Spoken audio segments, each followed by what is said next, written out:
Let's begin with what I believe is the single most important question you will ever answer about your finances, your career, your family, and your very life. The way you answer this one question will determine whether you live in a state of peace or a state of pressure. It will dictate whether you live with purpose or with anxiety. The question is this: who is the owner? By default, our culture teaches us to operate with an owner mindset. It's a perspective that seems completely natural. We say my money, my house, my car, my career, my talents. We believe that through our hard work, our intelligence, and our effort, we have earned and acquired these things, and therefore, they belong to us. But the owner mindset, while it feels empowering, comes with a tremendous hidden cost. If you are the owner, then you bear the full, crushing weight of responsibility. You are responsible for protecting your assets from the volatility of the economy. You are responsible for making sure there is always enough. You are responsible for the outcome of every decision. The owner lives with a constant, low-grade anxiety because the security of their entire enterprise rests squarely on their shoulders. It is a heavy, exhausting burden to carry. But what if the Bible offers a different, radically freeing alternative? What if the key to peace and purpose is not in owning more, but in realizing you own nothing at all? Today, we're going to explore the life-changing power of stewardship. Because the Bible teaches that we are not owners, we are managers. We are stewards of the resources of God. And understanding this one monumental shift can change everything. Part 1. The foundation. Before we can understand our role, we must first be absolutely clear on God's. The starting point for all biblical stewardship is a non-negotiable, foundational truth. It's declared in Psalm 24, verse 1. The earth is the Lord's, and everything in it, the world, and all who live in it. Let's not read that as mere poetry. This is a legal declaration of divine title. It is the deed to the universe, and God's name is on it. This single verse dismantles the entire framework of the owner mindset. If the earth is the Lord's, then the raw materials that make up your home, your car, and your phone are His. If all the silver and gold are His, as He declares in the book of Haggai, then the very currency we use is simply a representation of His assets. It goes even deeper. The scripture says He owns all who live in it. This means the very breath in your lungs is a gift from Him. The mind you use to strategize and work is a gift from Him. The talents and skills you possess are on loan from Him. Your energy, your time, your very life, it all belongs to the owner. When we truly grasp this, it changes our entire posture. We move from a position of prideful ownership to a position of humble gratitude. We realize we are living in our owner's house, driving our owner's car, using our owner's money, and managing a small portion of our owner's vast and glorious portfolio. We are not self-made. We are God-entrusted. This realization is the first and most critical step toward true financial and spiritual freedom. Part 2. Our role. If God is the undeniable owner, then what does that make us? The clearest and most detailed picture of our role is found in Jesus' parable of the talents in Matthew chapter 25. In the story, a master, who is preparing to go on a journey, entrusts his property to his servants. He is the owner, they are the managers. He gives one servant 5 talents, another 2, and another 1, each according to his ability. This is a crucial detail. The owner knows what we can handle. The level of responsibility He gives us is tailored to the capacity He has built in us. Then, the owner leaves. He gives his managers the freedom and authority to work on his behalf. 2 of the managers get to work immediately. They trade and invest their master's resources, and they double his money.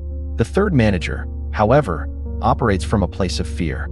He is so afraid of losing his master's money that he digs a hole and buries it, preserving it but producing nothing with it. When the master returns, he asks for an accounting. This is the principle of accountability. A day is coming when we will all give a report on how we managed what God has entrusted to us. He evaluates his managers not on how much he gave them, but on what they did with what he gave them. To the first 2, he says those famous words, "Well done, good and faithful servant. You have been faithful with a few things. I will put you in charge of many things. Come and share your master's happiness." They were faithful, they were fruitful, and they were rewarded with more responsibility and greater intimacy with the master. But to the servant who buried the talent, he has harsh words. He calls him wicked and lazy. Why? Because he misunderstood his role. He thought his job was simply to preserve the asset. But the owner's expectation was for him to multiply the asset. A good manager doesn't just protect. A good manager produces. This parable is our job description. As stewards, we are called to be faithful, diligent, and fruitful with everything God has put into our hands: our money, our skills, our time, and our opportunities. Part 3. The fruits of stewardship. So, what does this actually look like in our lives? What is the practical, emotional difference between living as an owner versus living as a manager? The person with an owner mindset lives with constant anxiety. They are always checking the stock market, worrying about the economy, stressing about protecting their assets. Their personal identity and their sense of well-being rise and fall with their net worth. They are, in a very real sense, a slave to their own balance sheet. The person with a steward mindset, however, lives with a profound sense of peace and freedom. Their job is not to guarantee the outcome. Their job is simply to be faithful with the process. They work diligently, they save wisely, they invest prudently, but they sleep peacefully at night because they know that the ultimate security and provision of the assets are the owner's responsibility, not theirs. This releases a burden we were never meant to carry. Their identity is not in the size of the portfolio they manage, but in their secure relationship as a trusted child and manager of the King. Furthermore, the steward mindset unlocks radical generosity. When you operate like an owner, every dollar you give away feels like a loss. It's your money. But when you truly see yourself as a manager of God's money, the question changes completely. It's no longer, how much of my money am I required to give to God? The question becomes, how much of God's money am I allowed to keep for myself? Generosity becomes a joyful act of deploying the owner's resources for the owner's purposes. It is the ultimate expression of trust and the most powerful antidote to greed. The shift from owner to steward is the single greatest step you can take toward a life of financial peace and eternal purpose. It is the secret to living with an open hand, free from the fear of loss and filled with the joy of participation in God's work. So how do we live this out practically? It begins every morning with a mental and spiritual transaction. It starts with a daily management meeting. Instead of waking up and thinking, what do I need to do to protect my stuff today? You wake up and you report for duty to the owner. You begin your day in prayer and you say, "Good morning, Lord. Thank you for entrusting me with another day to manage your resources. The time I have is yours. The talent I have is yours. The treasure I have is yours. What are your goals for these assets today? How do you want me to invest your resources to bring you a return?" When you live this way, your work is no longer just a job. It becomes a holy assignment.